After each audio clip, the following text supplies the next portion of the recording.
Masters of the Universe Origins was released in August 2020. I like collecting the vintage Masters of the Universe figures, and given that these new Origins figures resembled the vintage line but with modern articulation, I was intrigued. The first wave was released, consisting of He-Man, Man-at-Arms, Evil-Lyn, and Skeletor. Honestly, as much as I was intrigued with this new line, I was not liking the look of the new Skeletor face sculpt. So I decided to keep my eye on the Origins line, and hopefully I might come across something that I might like later on. I've been collecting vintage Masters of the Universe figures for 5 years now, and it's been a pretty fun ride so far. One thing that sucks about these fossil fan figures is that them need figure stands, as it can be a challenge to get them. Found one. Well, that didn't take long. It wasn't until Wave 3 that Battle Armor Origins Skeletor was released by Mattel. This would be the second Skeletor released in the Origins line, and I really like this version for a few reasons. It comes with an extra head, and Skeletor even comes with a shield. One thing that really took me off guard was how awesome the new artwork for the Origins line is. Total eye candy.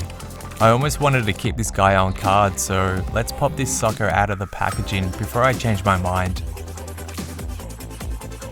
The mini comic that comes packed with Skeletor is cleverly titled Battle Armor Reborn. Running at 3 pages, the comic does a decent job introducing Skeletor's battle armor feature. King Randolph and Queen Marlena are ambushed by hover robots.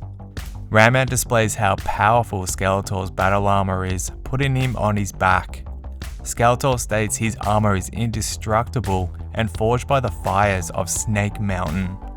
He-Man shows up of course, and after a sword fight, he overpowers Skeletor and destroys Skeletor's battle armor, forcing Skeletor to surrender.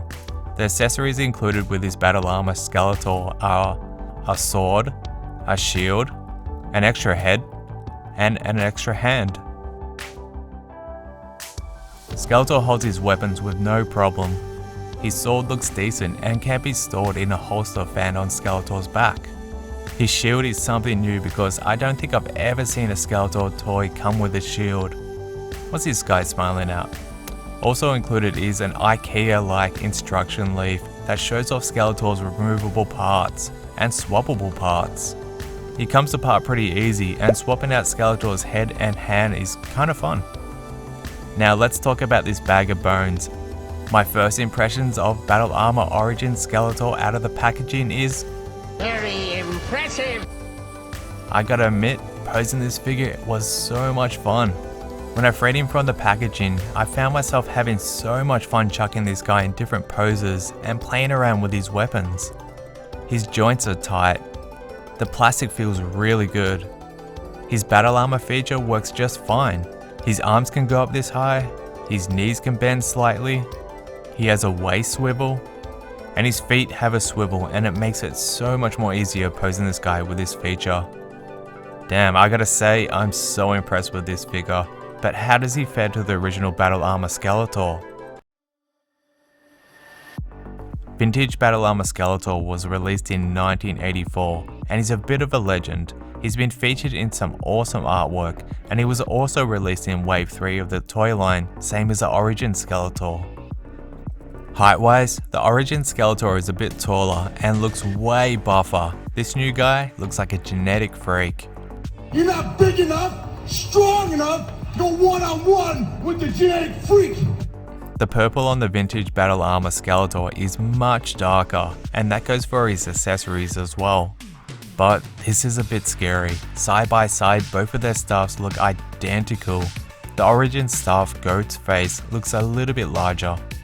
When it comes to their swords, both of them have a completely different look. The black straps on the vintage Battle Armor Skeletor has a glossy finish to it compared to the new guy.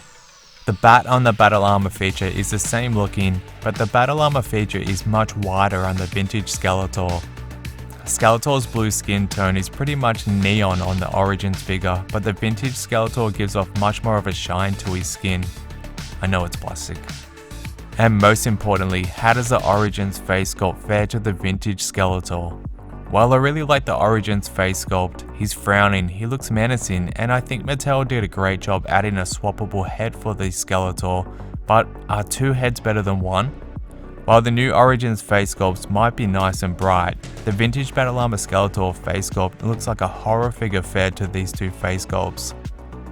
Personally, I would have loved if Mattel included a vintage face sculpt for this Origins body, but that saying, the Origins Battle Armor Skeletor is a great rendition and it exceeded my expectations. And I think I might have to pick up another one to keep in the packaging as it looks awesome on display. As the filming of this review, Masters of the Universe Origins are up to Series 7. And I have to say, after dipping my toe into Origins, it has piqued my interest higher in this new line. I really enjoyed everything about this Battle Armor Skeletor, and I would love to check out the other villains in the line. And honestly, it was a lot of fun to handle a brand new Battle Armor Skeletor figure that looks like the vintage Battle Armor Skeletor and not thinking that it was going to break on me due to its age, kinda like I did when I was younger. This would be my highest recommendation if you're unsure if you would like this Battle Armor Skeletor. It's a great figure.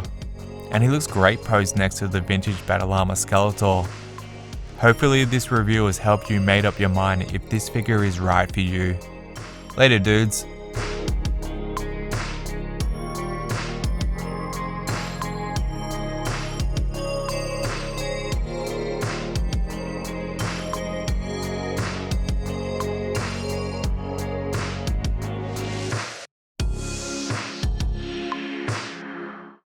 One thing that sucks about these muscle bound figures is most of them need figure stands, as it can be a challenge to get them to stand.